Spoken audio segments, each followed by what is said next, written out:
Welcome to the Tech Egg. Don't get scrambled. Enjoy the video.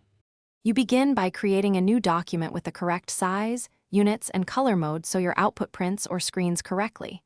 Use the Pick tool to immediately select and move objects. This is faster than diving into menus. Open the Objects Docker to name, lock, and hide layers. It prevents accidental edits and organizes work.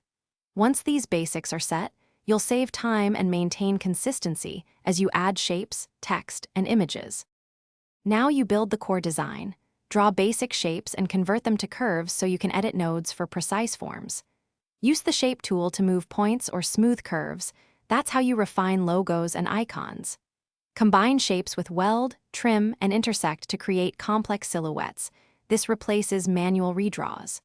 Add text, choose fonts and sizes, and convert to curves only when ready to preserve editability. This ensures alignment and visual balance before finalizing. To finish, apply fills and strokes deliberately. Use the eyedropper and palette to match colors and maintain brand consistency.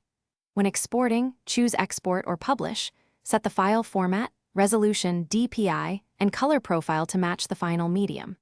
Make sure to include bleed and crop marks for print jobs.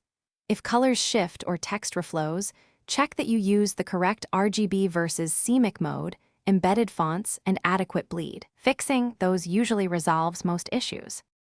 Thanks for watching. Consider subscribing if I helped unscramble your problems.